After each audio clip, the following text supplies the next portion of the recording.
वीरो मंगलम गौतमो गणे मंगलम कुंद कुंदाद्यो जैन धर्मोस्तु मंगलम सर्वमंगल मांगल्यम सर्वकल्याणकारकम प्रधानम सर्वधर्मानां जैनम जयतु शासनम वंदे विद्यासागरम नमः श्रीवर्धमानाय निर्धूतकलिलात्मने सालोकानां त्रिलोकानां यद विद्यादर्पणायते। बोलो दमोह के चिंतामणि पार्श्वनाथ भगवान की, गुरु नाम गुरु आचार्य ज्ञान सागर जी महाराज की, मूक माटी रचयिता आचार्य परमेश्वरी गुरुदेव की, आचार्य समंतबद्ध स्वामी महाराज की जय। नमोस्तु नमोस्तु नमोस्तु। यह रत्नकर्ण श्रावकाचार्य ग्रंथ है जिसका स्वाध्याय चल रहा है, जिसमें पूज्य आचार्य समंतबद्ध महाराज स्वामी द्वारा रचित है। और कब इस ग्रंथ को कब रचा गया था? आज से 1900 वर्ष पहले। विचार करो कि ईसा की पहली दूसरी शताब्दी में आचार्य समंतबद्ध महाराज हुए हैं। उनके समय की यह रचना है जिसमें सम्यक दर्शन की महिमा, सम्यक ज्ञान की, सम्यक चर्च की महिमा बताई गई है। मोक्ष मार्ग की प्रधानता बताई गई है, क्योंकि मोक्ष मार्ग के बीच में सम्यक दर्शन की क्या प्रधानता है, इसको बताने के लिए कल हम सब ने देखा था कि किस तरह से धर्म अधर्म का क्या फल होता है, और उस किस तरह से जो सम्यक दृष्टि होता है वह कभी भी कुदेवादी को नमस्कार नहीं करता है। और वह जो सम्यक दृष्टि होता है 8 मदों से यानी घमंड आदि से रहित होता है। घमंडों के नाम देख लिए थे, घमंड करने से क्या हानि होती है।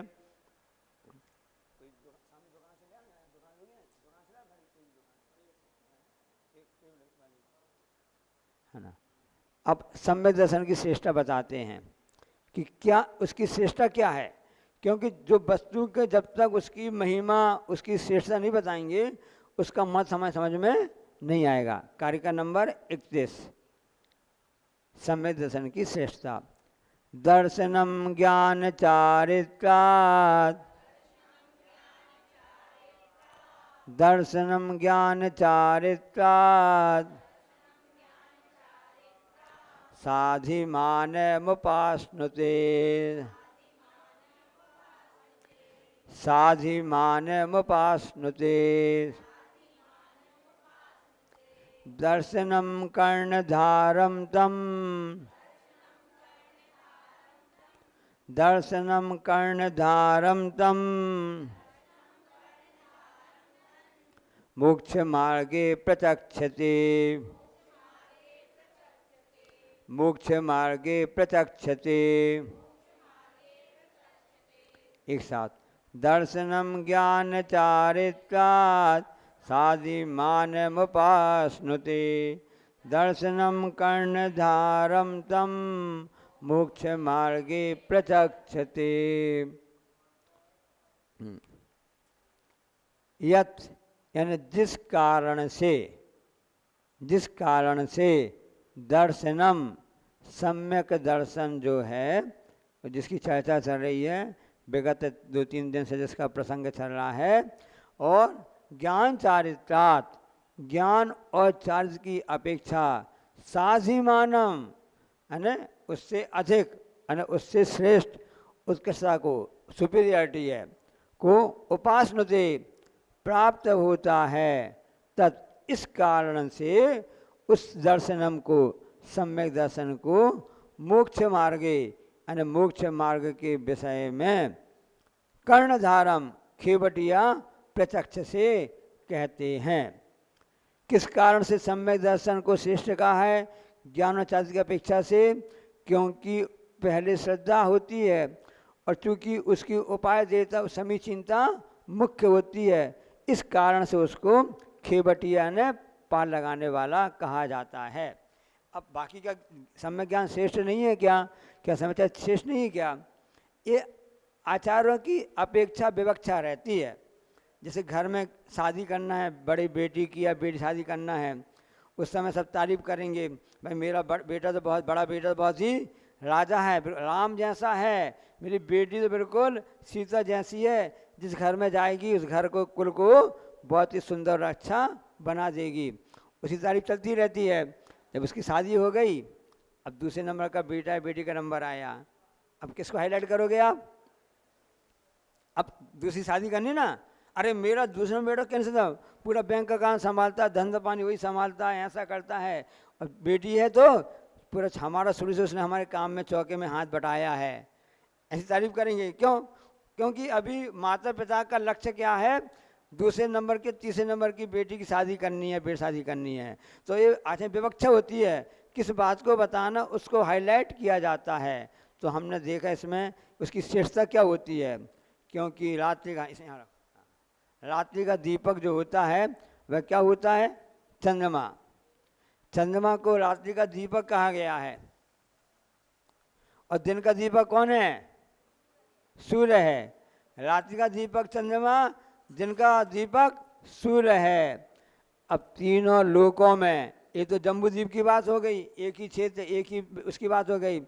जब जम्बूद्वीप की बात आएगी, नहीं तीनों लोक की बात आएगी, चाहे ऊर्ध्व लोक हो, मध्य लोक या अधोलोक हो।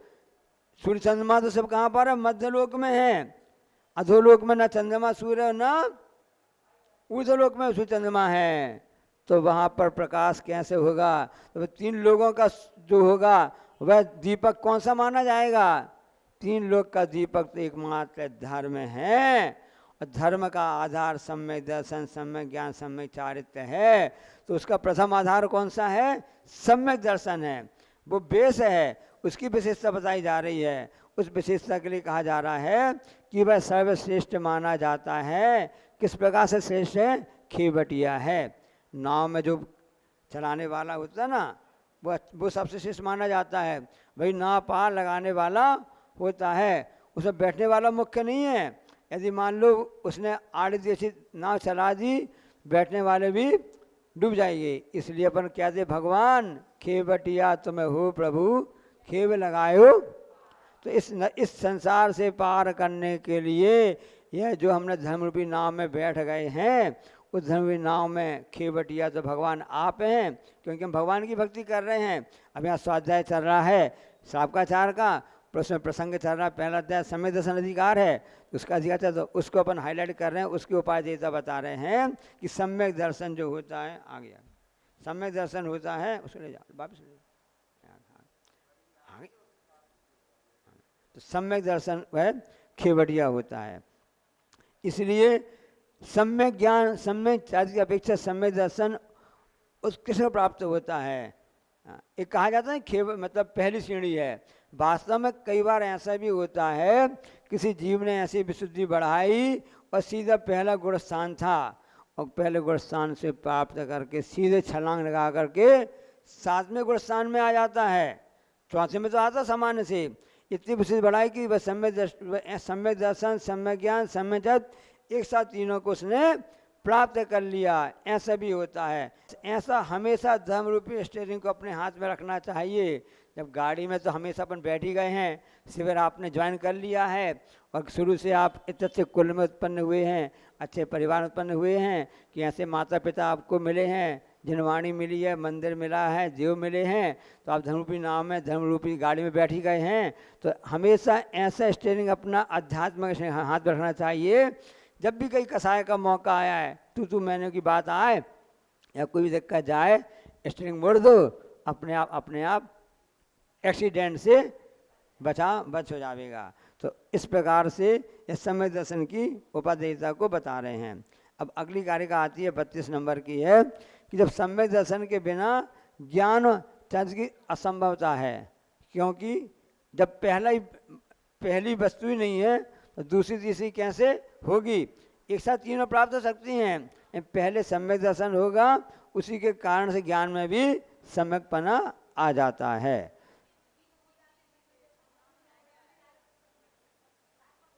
हाँ, कोई अनादि मिथ्या दृष्टि जीव है, ऐसे विशुद्धि परिणाम हुए और जाकर जैसे निवेदन किया, हे भगवान, हे महाराज जी, आचार्य श्री, हमको तो इस संसार नश्वर दिख रहा है, और सीधा जा करके उसने सातवां स्थान प्राप्त कर लिया। कृष्ण करने बैठ गए। अब देखो, राजा मधु था, हाथी में बैठा था, एक साथ बैराग आया, बैराग एक साथ उस बैठे वर्ष ने कृष्ण करना चालू कर दिए। अब कोई ऐसा अनादि मिथ्या दृष्टि जीव था, उसको अंदर से बैराग ऐसे बात आ गई, उसको ऐसे बीता तक दर्शन हुए, संसार तो आसार है, बैराग भाव आए, हमको अब सब कुछ त्याग करना है। जो व्यक्ति धर्म की निंदा कर रहा था, धर्म को नहीं मान रहा था, हिंसाधिकारों में लगा हुआ था, मिथ्या दृष्टि था, धर्म का विरोध कर रहा था, अंदर से ऐसे परिणाम हुए और सीधे जाकर के दीक्षा ले लेता है। ऐसा होता, कुछ भी ज्ञान नहीं था, सम्यक दर्शन, सम्यक ज्ञान, सम्यक चारित्र एक साथ प्राप्त कर लेता है, महाव्रतों अंगीकार कर लेता है।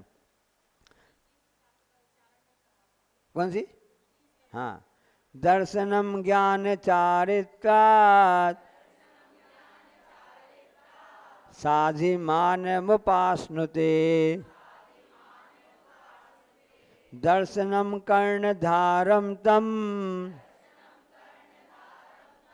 मोक्ष मार्गे प्रचक्षते। हाँ, 31 नंबर की गाथा को उच्चारण फिर से कर लिया। अब 32 नंबर की देखते हैं कि उसके बिना, एक के बिना 2, 3 नंबर की असंभव है, क्योंकि चारित्र मोहिनी का उदय होता है ना, उस हिसाब से ये बनती है। विद्याव्रतस्य संभूति, विद्याव्रतस्य संभूति, स्थिति वृद्धि फलोदयः, स्थिति वृद्धि फलोदयः, न संतत्य सति सम्यक्त्वे, न संत्य सति सम्यक्त्वे, बीजाभावे तरोरिव, बीजाभावे तरोरिव। हाँ, बीजाभावे यानी बीज के अभाव में, तरो यानी वृक्ष है, इव यानी उसकी तरह, बीज के अभाव में वृक्ष जो है, सम्यक असति, जिस प्रकार से यदि बीज नहीं है तो वृक्ष भी नहीं है, उसी प्रकार से सम्यक दर्शन के ना होने पर भी, सम्यक सत्य असति, सम्यक दर्शन नहीं है तो विद्या यानी सम्यक ज्ञान, ज्ञान की बात चल रही ना, व्रतस्य, व्रतिपना, व्रतस्य यानी चारित्र की संभूति, स्थिति वृद्धि फलोदया, मतलब उसकी उत्पत्ति है, स्थिति है, वृद्धि है, और फल की प्राप्ति जो है वह उदय को प्राप्त नहीं बनती है, क्योंकि जब बीज ही नहीं है तो वृक्ष ही नहीं होगा, क्योंकि जब बीज के अभाव में न वृक्ष की उत्पत्ति होगी, जब वृक्ष नहीं उत्पन्न होगा तो उसकी वृद्धि भी नहीं होगी, जब वृद्धि भी नहीं होगी तो सब फल भी कहाँ से लगेंगे। उसी प्रकार से सम्यक दर्शन बीज के समान है, जब सम्यक दर्शन हो जाएगा तो उसमें ज्ञान और चारित्र की अपने आप फल अपने आप लगने लगेंगे, क्योंकि कोई भी बीज का जो वृक्ष है उसका उगना है, लगना है, बढ़ाना है, छायादार होना है, फल देना है, किस पर डिपेंड है? बीज पर डिपेंड है। अच्छा बीज बोगे तो अच्छा फल लगेगा, अच्छा पेड़ बढ़ेगा, अच्छा उसकी बढ़ोतरी होगी, ग्रोथ अच्छी होगी, छायादार बनेगा और अच्छा उसमें फल लगेगा। यहाँ तक कि बीज लगाने बस से भी नहीं होता है, यदि बीज लगाने के बाद पानी आपने खाद डाल भी दी, आपकी भावना अच्छी नहीं है, तभी वह जो पेड़ पौधा है पर्याप्त बढ़ नहीं पाएगा। जैसे बच्चा रो रहा है और माँ ने उसको गोद में ले लिया और माँ उसको दूध पिला रही है, माँ गुस्से में है, नाराज़गी भी है, बच्चे ने देख भी लिया कि मेरी माँ प्रसन्नता से मुझको दूध नहीं पिला रही है, तो बच्चा भी दूध नहीं पिएगा और दूध पिएगा भी तो दूध पीने के बाद में उल्टी कर देगा, होता नहीं होता ना। तो माँ समझदार रहती है, इस बच्चे का पेट भर जाए, इसको भूख लगी, इसकी सुख साधक हो जाए रहे, इस भावना से प्रसन्नता के साथ में खुशी खुशी उसके लिए भोजन पानी दुग्ध पान आदि कराती है। उसके प्रभाव से भी फिर बच्चे को वो शरीर में लगता है। इसी प्रकार से है ये हमारा कहना कि अपन घर में रहते सब करते हैं, अपन कर्तव्य तो कर ही रहे हैं, अपने परिवार को पालन पोषण कर रहे हैं, भोजन पानी का सब करा है। अब जितनी प्रसन्नता रखेंगे उसका प्रभाव हमारी संतान पर, पति पर, सास ससुर पर और अपने जितने भी जेठ आदि हैं और बड़े भाई छोटे भाई सब प्रभाव पड़ेगा। क्योंकि भोजन एक ऐसी वस्तु होती है कि उसका प्रभाव पूरे शरीर में पड़ता ही है। उसको मजबूरी मत समझो। कई बार घर में मान लो बड़े को भोजन बनाना नहीं हुआ, अब छोटा भोजन बना रहे हैं, अब अन्य परिवार के सदस्य अलग अलग भी हो गए हैं, उनको भोजन करा रहे हैं, तो मजबूरी मत समझो कि हम उनको दिक्कत जा रही इसलिए हम उनको भोजन करा रहे हैं। कभी हमको दिक्कत आएगी तो वो भोजन कराएंगे।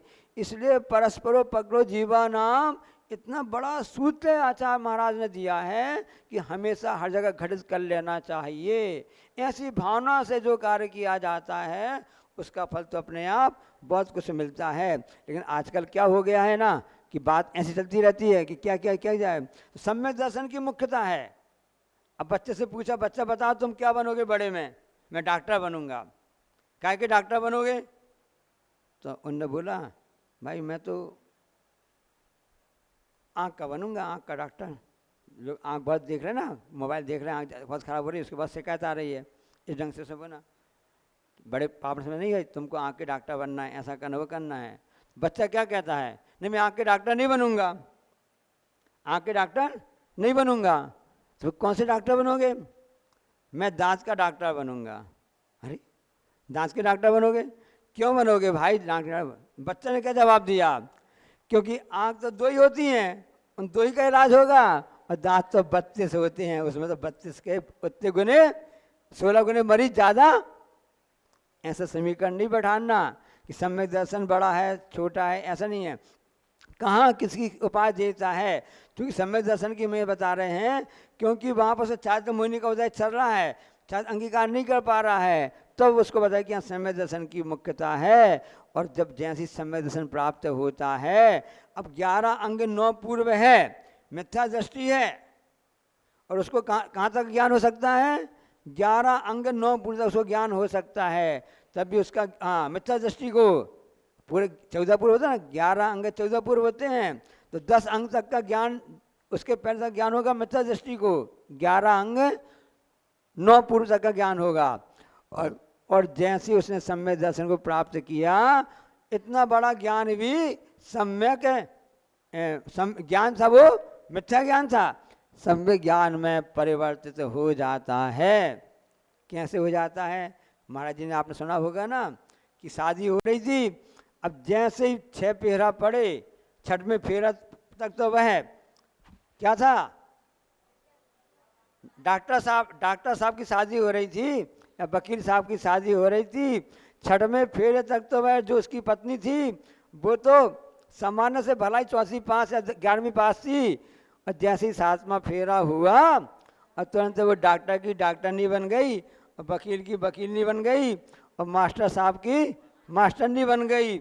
इसी प्रकार से जैसे ही मिथ्या दर्शन था सम्यक दर्शन परिवर्तित हो गया, और जो मिथ्या ज्ञान था सम्यक दर्शन सम्यक ज्ञान में परिवर्तित हो जाता है। ये सम्यक ऐसे ढंग से उसकी विशेषता होती है, और चारित्र अपने आप से सही हो जाता है।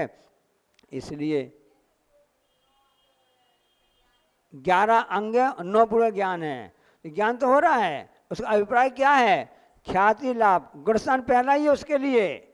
हाँ, गर्भक तक जो व्यक्ति जा रहा है, अब देखो जो स्वर्ग में देव होते हैं उन सबको अवधि ज्ञान नहीं रहता है, कितने ज्ञान नहीं रहता, चर्चा करते रहते हैं, लेकिन वहाँ पर भी वह देवता को भगवान को पूजा भी कर रहा है, बीता भगवान नहीं मानता, कुल देवता के रूप में मान रहा है। वहाँ पर मूर्तियाँ वगैरह जन्म सब कुछ है, लेकिन उनको कुल मान्यता उल्टी बैठी हुई है। यदि मान्यता उल्टी बैठी हुई है तो जितना भी है तो मिथ्या दृष्टि है, वो तलवार को तलवार मानेगा, पीछे को पीछे समझेगा, नहीं उल्टा समझेगा, उसका अभिप्राय पूरा हमेशा उल्टा रहेगा। ख्याति लाभ पूजा की बात उसके मन में चलती रहेगी, इसलिए वहाँ पर वह उल्टा होता रहेगा। अब जैसे कोई रोगी है, अब घी अच्छा होता है, घी फायदा करता है, अब उसको बुखार आ रहा है, पित्त ज्वर बताया था ना, पित्त ज्वर को मधुर रस अच्छा लगता है, नुकसानदायक रहेगा लेकिन उसके लिए। अब उसके पूरे अंदर मिथ्या दर्शन है, उसको ज्वर है, लेकिन उसको क्या मीठा वस्तु मतलब गन्ने का रस अच्छा लगेगा, उसके लिए घी अच्छा लगेगा, जबकि वह उसके लिए अपत्य है। इसलिए रोगी को चाहिए कि अपत्य का सेवन ना करें, पत्य का सेवन करें, क्योंकि पत्य के सेवन के द्वारा ही उस आपका रोग ठीक हो सकता है। जब तक अपत्य सेवन, अब है तो वह रोगी, मिथ्या दर्शन है, मिथ्या दृष्टि है, वह दवाई का उपयोग तो कर रहा है, उल्टी सीधी दवाई का उपयोग कर रहा है, तो उससे उसको स्वास्थ्य लाभ नहीं होगा। उसको ज्ञान तो हो रहा है, उसके अभिप्राय अंदर में उल्टा बैठा हुआ है। तो बीज तो आपने बो दिया, बीज में सही खाद पानी नहीं डाला, तो उसका लगना बढ़ना छादा होना फल देना कोई भी काम नहीं करेगा, क्योंकि बीज पर डिपेंड है। बीज के साथ उसका रख रखाव सब चाहिए। ये रख रखाव जो है ये वास्तव में ज्ञान और चारित्र होता है। तो इस तरह से आचार विचार का ज्ञान होना चाहिए। यदि आचार विचार का ज्ञान नहीं है तो दुनिया की चीज़ें भी तुमको दुख देने वाली हैं, वही सुख देने वाली हैं। वस्तु तो वही है, अंतर उसमें कुछ भी नहीं आ रहा है। तो हमारी जो जवान है क्या बने, कैंची बने कि सुई बने?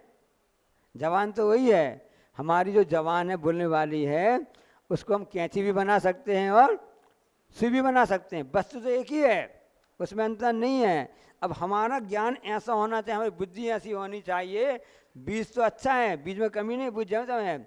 अब हमने उसमें ज्ञान और चाहते कि उसमें कैसे खाद है, पानी है और उसकी देख रेख व्यवस्था की है, उस पर निर्भर करता है। इसलिए त्यागी को भी इस प्रकार से होना चाहिए कि उसको कैसी क्या बात कब कहाँ बोलना चाहिए, उसकी बातों के द्वारा फ्रैक्शन तो नहीं आ रहा है, तो भाई आपका ज्ञान सम्यक ज्ञान नहीं है, मिथ्या ज्ञान कहलाएगा।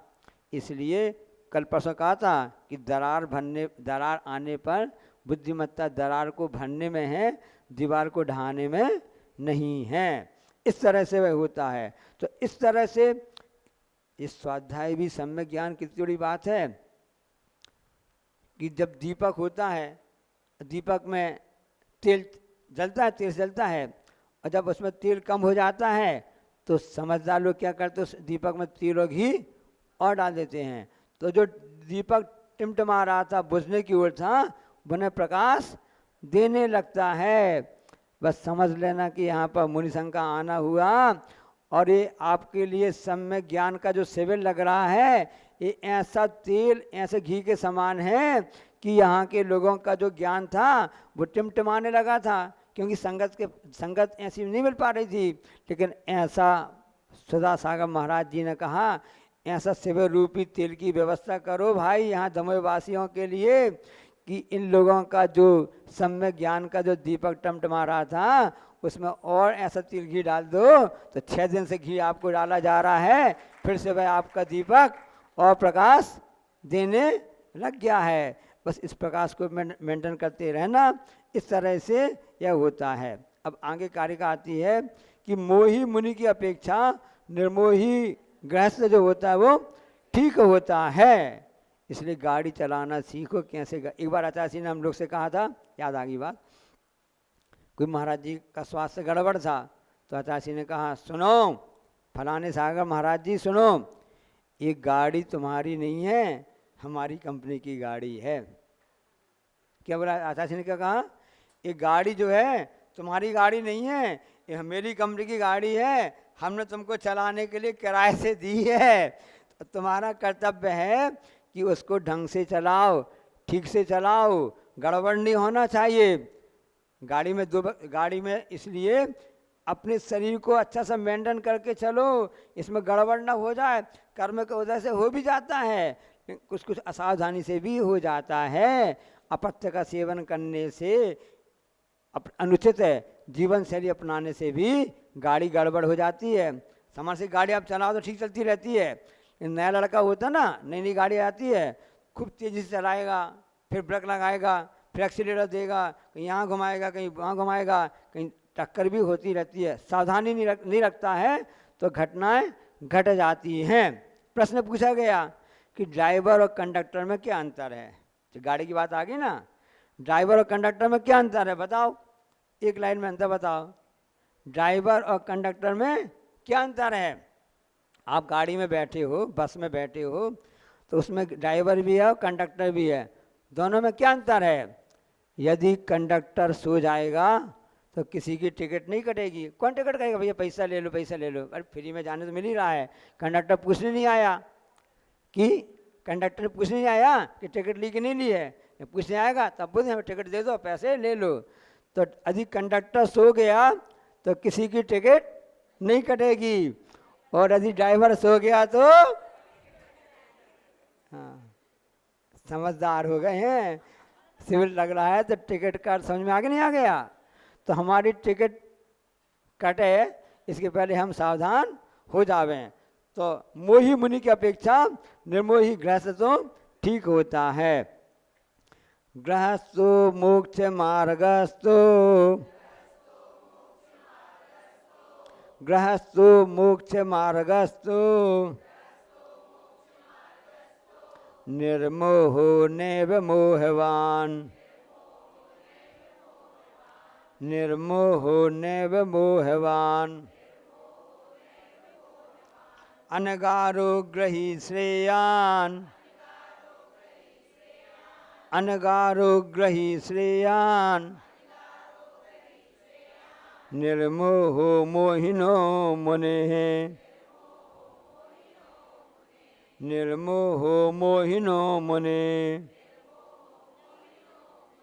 एक साथ, गृहस्थो मोक्ष मार्गस्थो, निर्मोहो नैव मोहवान, अनगारो ग्रही श्रेयान, निर्मोहो मोहिनो मुने। अब इस कार्य को बहुत ध्यान से पढ़ना सुनना। इसमें लोग अपनी अपनी कई तरह की बातें करते हैं, इसका अर्थ इस ढंग से निकालते हैं। जैसे आपने टिकट का अर्थ अलग निकाल लिया ना, इस ढंग से लोग अलग अलग अर्थ निकालते हैं अपने स्वाद वसात। अब इसमें क्या कहा जा रहा है, पहले इसका अपना अनुवाद अर्थ सुन लेते हैं, अन्वय अर्थ देख करके।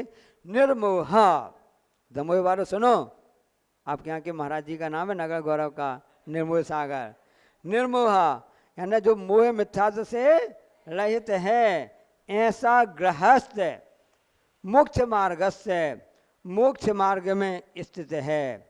परंतु मोहवान, मोह मिथ्या से सहित अनगारः मुनि, ऐसा वह अनगार यानी मुनि होता है, नैव मोक्ष मार्ग में स्थित नहीं है।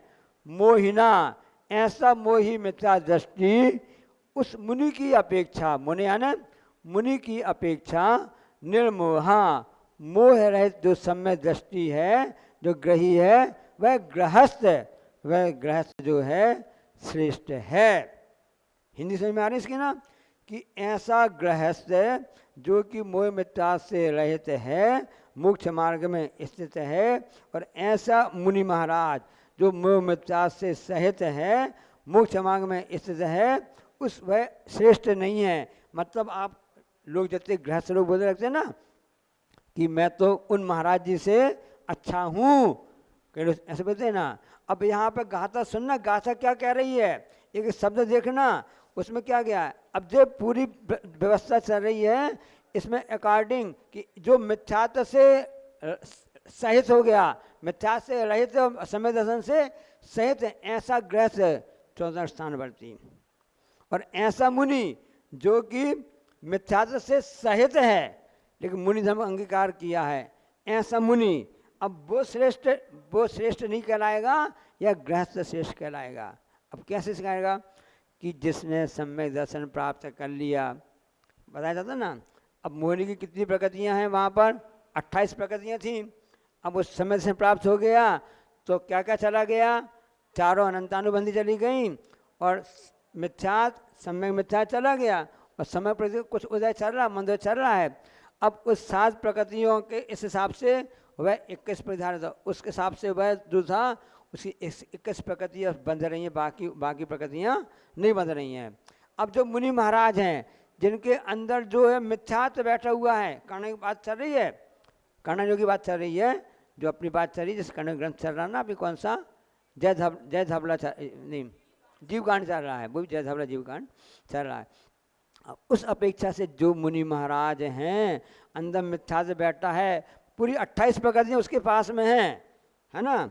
और ऐसा देखा जाता है कि उसका स्वामी है, मतलब उसका भी अनंतानुबंधी भी है, प्रत्याख्यान भी, अप्रत्याख्यान संजन सभी का उसका उदय चल, इनका नहीं चल रहा। इस अपेक्षा से वह गृहस्थ श्रेष्ठ है और वह मुनि श्रेष्ठ नहीं है। इसमें तुलनात्मक अध्ययन करना, इसमें क्योंकि एक संवर और निर्जरा हो रही ना, तो वहाँ पर 41 प्रकृतियों की हो रही है, यहाँ पर ज़्यादा प्रकृतियों की हो रही है। इस तरह से आप उसको देखेंगे अलग अलग पता चल जाएगा, तब भी उसमें समता रूपी बात है कि नहीं है ये देखा जाएगा। क्योंकि अकॉर्डिंग टू कर्णानि योग जो प्रकृतियाँ होती हैं ना, 148 कई प्रकृतियाँ होती हैं, उसमें कौन से बनने के वह स्वामी बन रहा है, इस अपेक्षा से वह गृहस्थ मुक्त जो है वह सम्यक दृष्टि है, वह श्रेष्ठ है, क्योंकि मोह मिथ्या से रहित हो गया। हाँ, तो मुनि महाराज का छठवां साधन स्थान तो कर्णानि योग हिसाब से कहा जा रहा है, लेकिन कर्णानि योग क्या कह रहा है कि उसके यदि अंदर मिथ्यात्व बैठा हुआ है, जिस प्रकार से कि जो महाराज जी थे ना भव्यसेन, हाँ बारी जो देवती रानी वाली कथानक आई थी ना, भव्यसेन मुनि महाराज हैं, सब कुछ तपस्या कर रहे हैं, लेकिन उसमें उनको अभव्य के समान है, अंदर मोह मिथ्यात्व अंदर बैठा हुआ है, उस अपेक्षा से है। क्योंकि बाहरी आपको पूरा दिख रहा है, बेस दिख रहा है, 28 मुलुक में पालन भी कर रहे हैं, समय में सामायिक भी कर रहे हैं, सब सामायिक भी हो रही है, प्रतिगुण भी हो रहा है, सभी एक बार आहार भी कर रहे हैं, अंतराय पालन कर रहे हैं, केशवंश भी कर रहे हैं, जमीन में सो रहे हैं, सब कुछ होने के बाद भी 28 मुलुगन का पालन होने के बाद भी अंदर वह यदि मोह मिथ्यात्व बैठा हुआ है, तो उस समय उस अपेक्षा से कहा जा रहा है, इसलिए कह नहीं सकते हैं। योगी महाराज जी ध्यान में बैठे हैं, बिजली कड़की, बिजली ने कहा ये योगी तो क्या समझता अपने आप को, मैं अभी तेरे ऊपर गिर जाऊंगी तो तेरा सर्वनाश कर दूंगी। तो योगी महाराज जी कहते हैं बिजली बहन तू मेरा नाश कर देगी, मेरा नाश हो भी जाएगा, तेरा भी नाश हो जाएगा, तू क्या मेरा नाश करेगी, इस शरीर का नाश करेगी, मैं तो फिर से कहीं जाकर उत्पन्न हो जाऊंगा और फिर से अपनी तपस्या में लीन हो जाऊंगा। तू तो अपनी तो सोच कि तू तो एक बार नीचे गिरी अब तो नष्ट हो जाएगी।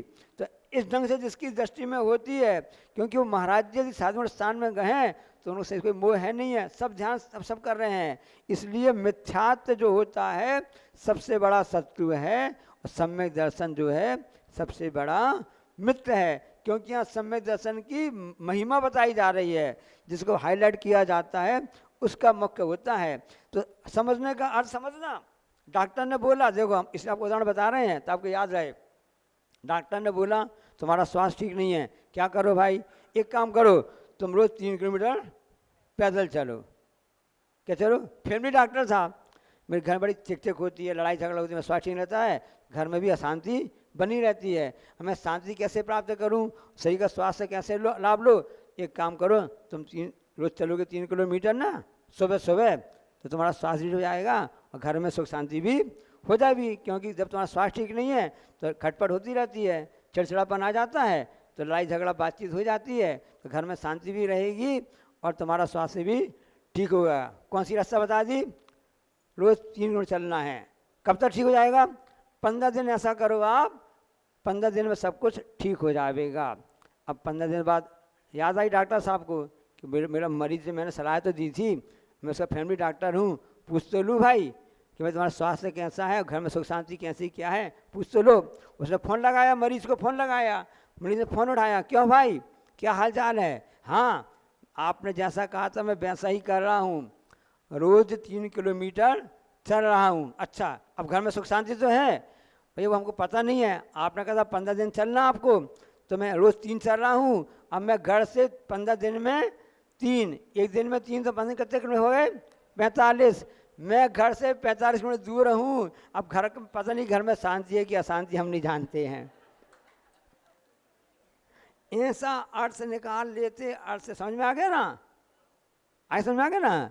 इस गाथा में ऐसी अर्थ से निकाल लिया जाता है कि वो गृहस्थ सोचता है कि मैं उससे ठीक हूँ उन मारे से। एक बार कथानक ने बताया था कि घर में मानो दादी की बातचीत हो गई या माँ बेटे की बात हो गई। अब माँ प्रतिमाधारी थी, लड़का की बातचीत हो गई, खड़बड़ हो गया, लड़का गुस्सा में चला गया, वो जाकर के होटल में सब खा पी करके आ गया। अब जो घर में प्रतिमाधारी माँ है वो थोड़ी देर नाराज़ रही, उसके बाद फिर उसने जो अपने शुद्ध भोजन किया था शुद्ध भोजन कर लिया। अब लड़का क्या सोच रहा है, इससे अच्छा तो हम अच्छे, माँ से अच्छा तो मैं अच्छी है, दादी से या मैं अच्छा, क्यों खटपट दिमाग खराब कर रही, सब कर रही थी, खाना खाने खाया, मैं घर जाकर के शुद्ध भोजन होटल जाकर खाकर पी करके आ गया। अब देखो यहाँ विचार करना कि भलाई माँ ने कुछ बात की, कुछ किया, कुछ गुस्सा कुछ क्षण के लिए आ गया, सबके सामने क्या आ रहा है कि वो लड़का श्रेष्ठ है, माँ गड़बड़ है। लेकिन यहाँ पे लगाना कि वहाँ लड़का आप श्रेष्ठ तो कह रहे हो, उसने वहाँ जाकर अशुद्ध भोजन कर लिया, यहाँ वहाँ भोजन कर लिया, गुस्सा में घर से चला गया था। यहाँ माँ ने क्या किया, गुस्सा तो हो गई, बाद में उसने शुद्ध भोजन ही किया, अपने व्रतों का पालन तो कर लिया। अब अपेक्षा लगा लेना कि हम 15 दिन में कितना चल पाए, रोज़ 3 किलोमीटर कहा था, 15 दिन में 45 आ गए, अब घर में शांति का शांति नहीं मालूम, हम इतनी दूर तो आ गए। जबकि उसका भाव क्या था कि रोज़ चलना 3 किलोमीटर, मतलब घर वापस आ जाना ताकि आप घर में सुख शांति बनी रहे। इस अपेक्षा से इसको कहा जाता है। इसलिए यदि खांसी आ गया, बुखार आ गया है, इसलिए खांसी, अब जिसको दवाई दी गई है तो खांसी की दवाई अलग होगी और बुखार की दवाई अलग होगी। ऐसा तो नहीं है कि बुखार की दवाई खा लो खांसी दवाई जाएगी। इस प्रकार से आचार्यों की विशेषता होती है कि किस ढंग से हम जो अनादिकाल से मिथ्यात्व जैसे रोगों से पीड़ित हैं और भी कसायों से पीड़ित हैं, इनको कहाँ कहाँ कौन सी टैबलेट दी जावे ताकि ये लोग स्वस्थ हो जावें, इनका अच्छा हो जावे। नींद तो नहीं आ रही आप लोगों को, जागृति है ना। अब शिक्षक पढ़ा रहे थे कि पानीपत की लड़ाई इस समय हुई। अब एक बच्चा नींद में सो रहा था, उसे पूछा बताओ पानीपत की लड़ाई कब युद्ध कब हुआ था, पानीपत की लड़ाई युद्ध कब हुआ था। जग गया वो, क्यों, बोर्ड में देखते नहीं बनता है, उसमें लिखा हुआ है। तो बेटा कहता है सर मैं समझा कि उसमें उसका मोबाइल नंबर लिखा है, तारीख लिखी होगी ना, इस तारीख को सन 1900 में यहाँ पर अपनी लड़ाई हुई है ना, तो 1700 बक्सर की लड़ाई कहलाती, लड़ाई कैसे कहलाती है ना। तो ये बता रहे हैं कि निद्रा में ऐसा हो जाता है, मोह की रूपी निद्रा से हम अनादिकाल से सोते आए हैं। तो हमको उस पानीपत की लड़ाई का समय बताया जा रहा है और हम अपने बचने के लिए क्या कह रहे हैं, बचाव के लिए क्या कह रहे हैं, वो तो मोबाइल नंबर है। ऐसी हमारी स्थिति है। इसलिए ऐसा नहीं करना कि बाद में आपके लिए पछताना पड़ जावे। इसलिए जो भी साधु बनता है, अंगीकार करता है, उसके प्रति उसकी क्या भावना है, मन से उसकी क्या भावना है, हमेशा मन से मैंने इसको क्यों अंगीकार किया, हमने 2 प्रतिमा क्यों ली, मैं रोज़ मंदिर क्यों आ रहा हूँ, मैंने रात्रि भोजन क्यों त्याग किया, मैंने क्यों छान का पानी पीता हूँ, ऐसा एहसास अपने मन से हमेशा आते रहना चाहिए। हमने रविवार व्रत कर लिया, दिन भर सोते रहे, क्योंकि उपासना भैया करना जरूरी है, ऐसा नहीं। उस समय आप एहसास करो, महसूस करो कि मैंने ये व्रत क्यों किया है, यानी एक आसन मैंने क्यों किया है, उसका मैं कैसे सदुपयोग करूं, इसके द्वारा मेरी निर्जरा हो रही है, कर्मों का क्षय हो रहा है। ऐसी जब भावना भाते रहते हैं तब वह जो बीज है वह जा कर के सही फल देता है। अब इन दोनों में समय, अब श्रेय अश्रेय का कथन बताते हैं कि उसमें कौन सा श्रेय यानी क्या कहलाता है, कल्याण रूप, और अश्रेय यानी होता है अग्नि। श्रेयस बोलते हैं ना, जिसका कल्याण हो, जिससे लाभ मिले, वो श्रेयस कहलाता है। मोक्ष वगैरह स्वर्ग मोक्ष कहलाते हैं, और नरक आदि जो होते हैं ये अश्रेय कहलाते हैं, यानी अकल्याण रूप, अकल्याण का कारण बनते हैं। ना सम्यक्त समम किंचित, ना सम्यक्त समम किंचित, तय कालेति जगत्यपि, कैकालेति जगत्यपि।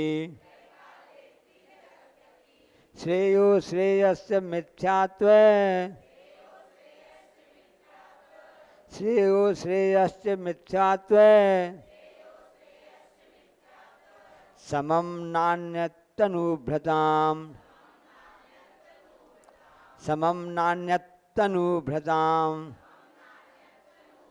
एक साथ, ना सम्यक्त समम किंचित कैकालेति जगत्यपि। श्रेयो श्रेयस्य मिथ्यात्वे, समम नान्यतनुभृताम्। तनुभृताम्, तनु यानी इस शरीर है ना, इसके किसका तनु यानी से भ्रताम है ना, भूत से भ्रताम बना है। इन प्राणियों का जो शरीर होता है यानी मतलब उसको जो सही धारण करते हैं ना, प्राणी करा गया। तनु को धारण करने वाला यानी प्राणी करा गया। ऐसे त्रिकाले, तीनों कालों में, तीन काल कौन कौन से हैं? भूतकाल, वर्तमान काल और हाँ तीनों काल। तीनों काल में कौन सा काल श्रेष्ठ माना जाता है? क्यों माना जाता है? क्योंकि भूतकाल सपना है, भविष्य काल कल्पना है, किंतु वर्तमान काल तो हाँ, इसलिए सबको अपनाओ यानी हमेशा वर्तमान काल में जियो। अपना सबको अपनाओगे तो अपनेपन की बात रहेगी, परायापन छूट जाएगा।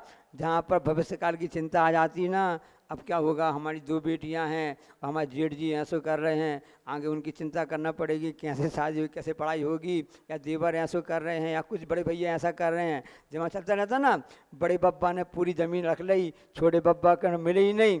अब जब चिंता चल रही है कि उनके तो 5 लड़का, इनके 4 लड़कियां, ऐसा है। अब जब भविष्य काल की जो कल्पना चल रही है, उसने वर्तमान काल को छोड़ दिया तो अपनापन परायपन में बदल गया।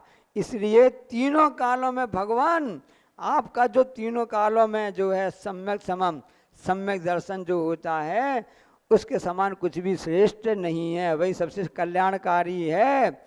और मिथ्यात्व समम, मिथ्या दर्शन के समान अश्रेयस, अकर्ण रूपी कुछ भी किंचित, इसके अलावा दूसरा कोई भी नहीं है। ऐसा ऊर्ध्वलोक, मध्यलोक, अधोलोक, तीनों लोक हो गए, तीनों काल हो गए। इसमें जितना भी सम्यक दर्शन है, जितने भी देहधारियों के लिए हैं, तनुभृताम, सबके लिए ऐसी कोई वस्तु भी नहीं है। एक बार यदि आपने सम्यक दर्शन प्राप्त हो गया, आफ्टर सम्यक दर्शन, उसके बाद में क्या होगा, पूरा जितना संसार था अर्ध पुद्गल परावर्तन के समान, परिवर्तन से अधिक नहीं होगा। पूरा समुद्र का पानी था, सब समुद्र का पानी मिला लो, अब इतना पानी आपको सुखाना है, कितना समय लगेगा सोचो।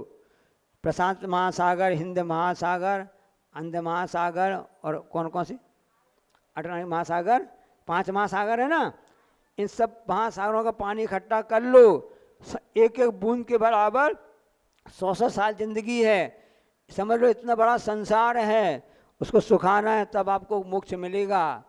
लेकिन जैसे ही आपने सम्यक दर्शन प्राप्त किया, इतना पूरा पानी, सागर का पानी था, सिमट करके चुल्लू भर पानी में बदल गया, अर्ध पुद्गल परावर्तन के समान हो गया। अब इसको बस सुखाना है, इसे बहुत समय लगेगा, अरबों खरबों हजारों इतने ऐसे साल। अर्ध पुद्गल परावर्तन ये मापदंड है, असंख्यात उत्सर्पणी असर्पणी के बराबर ये परावर्तन होता है। ऐसा है, समझने के लिए समझा रहे हैं कि आपके लिए इससे भी बहुत अधिक समय आएगा। जब हमने महासागर का पानी बताया ना, और चुल्लू पर पानी बनाया, ये मैं समझाने के लिए बताया है। इसलिए उसको समझ लेना कि इसकी विशेषता होती है कि जो सम्यक दर्शन प्राप्त करता है वह सबसे बड़ा कल्याणकारी होता है। उसको प्राप्त करो, क्योंकि उसमें भी थोड़ा घूमना पड़ेगा तो घूम जाओ।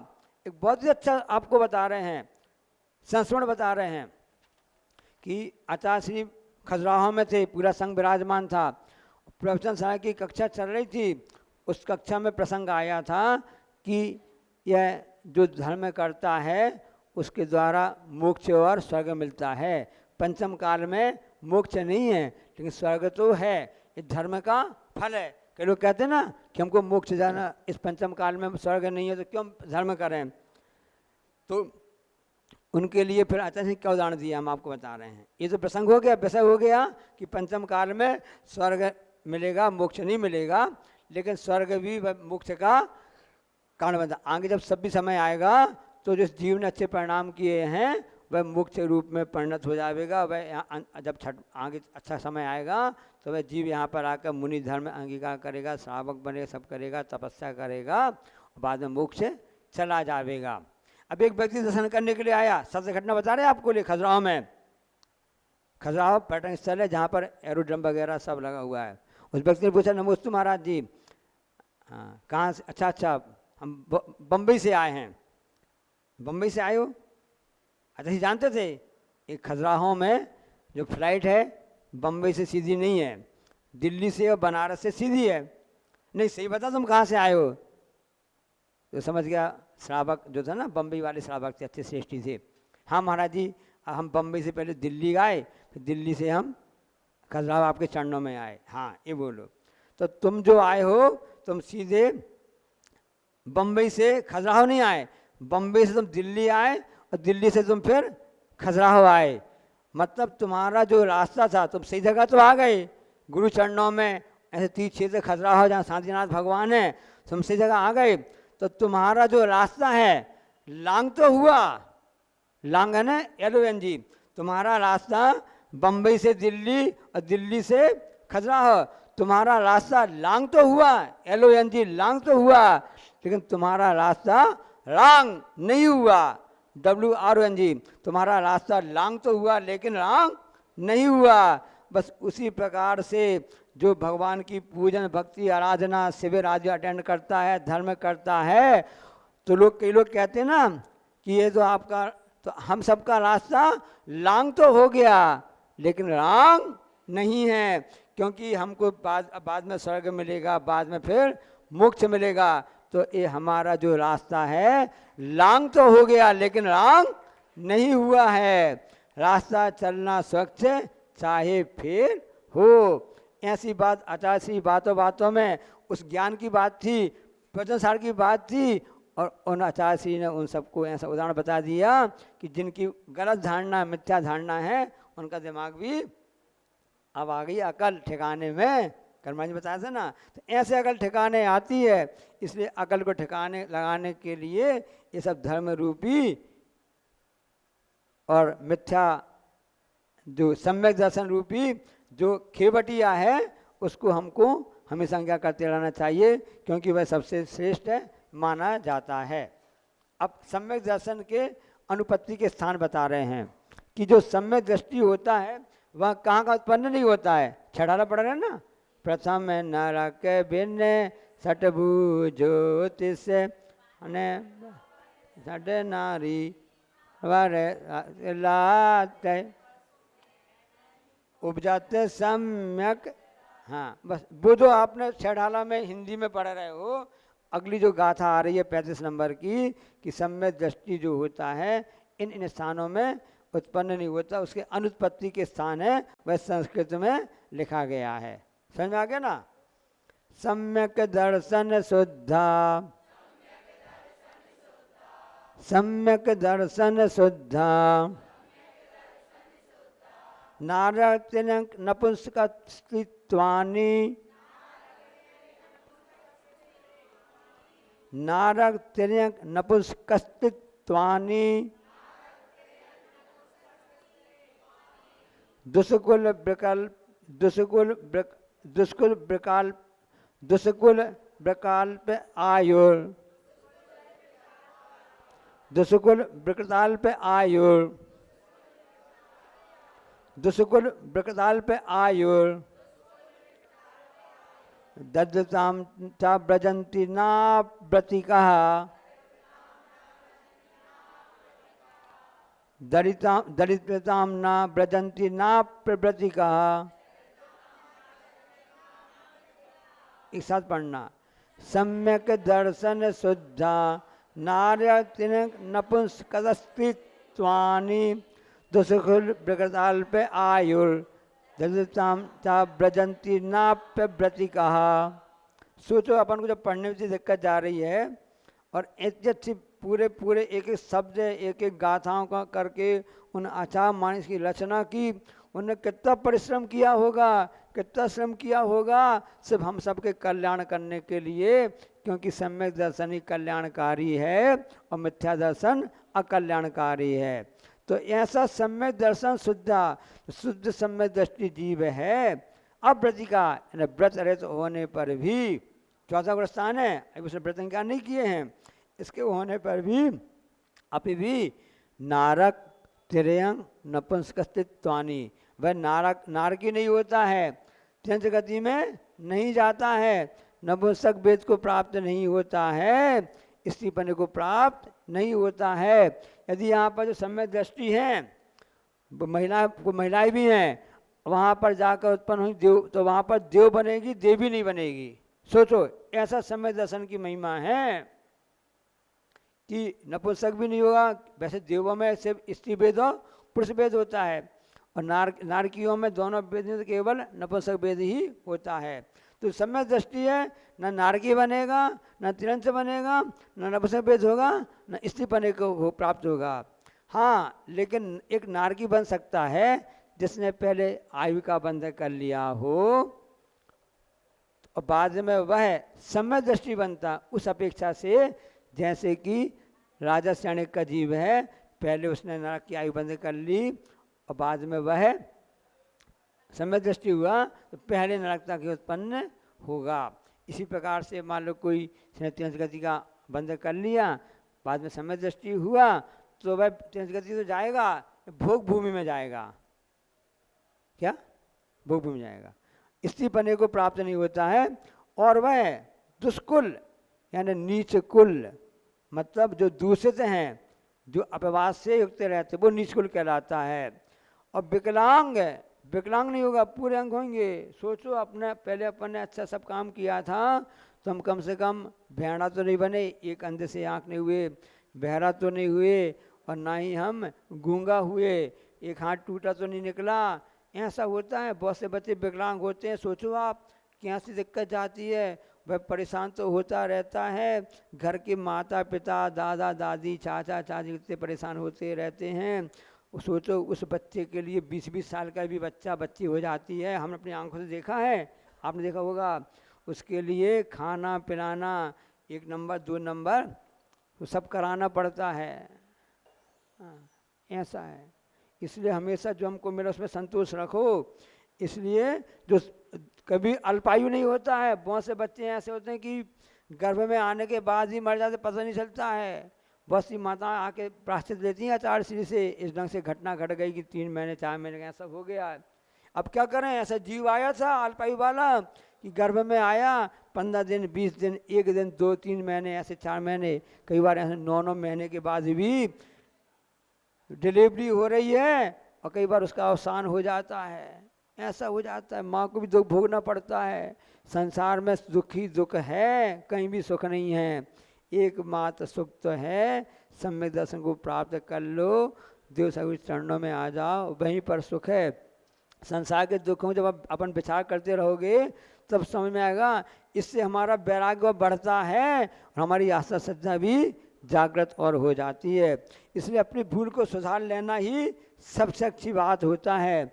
जो अपनी भूल को समझ चुके हैं तो वो समझ जाएंगे हम सम्यक दर्शन बनना, अब गलती नहीं करेंगे, हम नरकों में नहीं जाएंगे, और हम कहीं भी तिरंचों में नहीं जाएंगे, और कभी हम ऐसे अल्पायु नहीं होंगे। सम्यक दर्शन को प्राप्त कर करके और सम्यक ज्ञान को प्राप्त करके व्रत अंगीकार करने पर भी हम अपने आप को अच्छा बनाएंगे।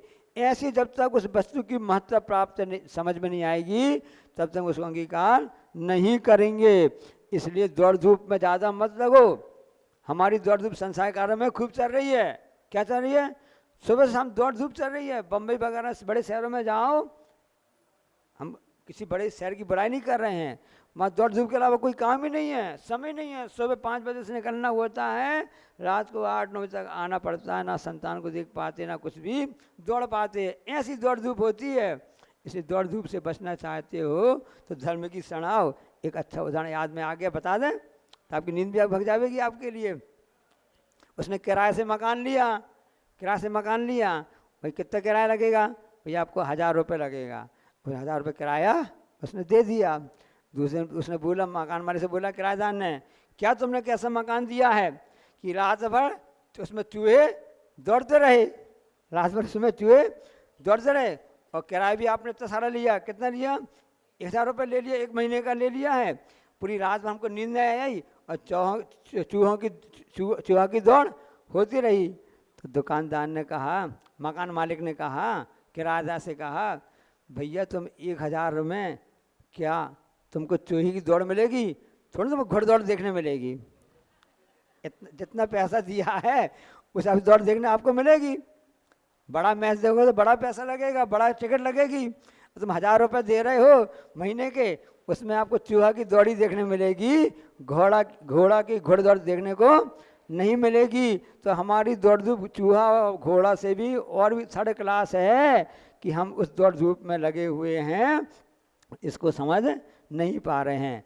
अगली कारिका और आ रही है, समय दृष्टि जीव श्रेष्ठ मनुष्य होते हैं। ये तो नहीं बनते हैं, तो क्या बनते हैं? ओजस तेजो विद्या, ओजस तेजो विद्या, वीर यशो वृद्धि विजय विभव सनाथा, वीर यशो वृद्धि विजय विभव सनाथा, महाकुला महार्षा, महाकुला महार्षा, मानव तिलका भवन्ति दर्शन पूतः, मानव तिलका भवन्ति दर्शन पूतः। एक साथ पढ़ेंगे। ओजस तेजो विद्या, वीर यशो वृद्धि विजय विभव सनाता, महाकुला महार्षा, मानव तिलका भवन्ति दर्शन पूतः। हाँ, सुन रहे हैं ना आप लोग? हाँ, जो ऑनलाइन भी सुन रहे हैं उनके लिए भी ध्यान सुनो, कितनी अच्छी बात बता रहे हैं जो इससे के माध्यम सुन रहे हैं ना, चैनल के माध्यम से, कि जो दर्शन पूता है, सम्यक दर्शन से जो पवित्र है वह ओजन उत्साह, ओजन उत्साह, तेज ऐसा प्रताप कांति, विद्या यानी विद्या बुद्धि, वीर यानी बल पराक्रम, यशो कीर्ति, इस ढंग से ख्याति होती ना, ऐसी वृद्धि उन्नति को प्राप्त करता है, विजय को प्राप्त करता है, विभव सनाथा, ऐसे संपत्ति का वह स्वामी होता है। कौन? सड़क छाप नहीं, जो सम्यक दर्शन से पवित्र हुआ है, ऐसा व्यक्ति में उत्साह रहता है, प्रताप रहता है, कांति रहती है, विद्या रहती है, बल रहता है, कीर्ति रहती है, पराक्रम रहता है, क्या का नहीं रहता है, उन्नति रहती है, विजय रहती है। ऐसी संपत्ति का वह स्वामी होता है। और महाकुला यानी ऐसे अच्छे उच्च कुल में उत्पन्न होता है, जिस कुल में तीर्थंकर हुए, चक्रवर्ती हुए, बलभद्र हुए, नारायण प्रतिनारायण हुए, महापुरुष हुए, ऐसे महाकुल कहलाते हैं। और वह महार्था महाअर्थ ऐसे पुरुषार्थ से शेष होता है।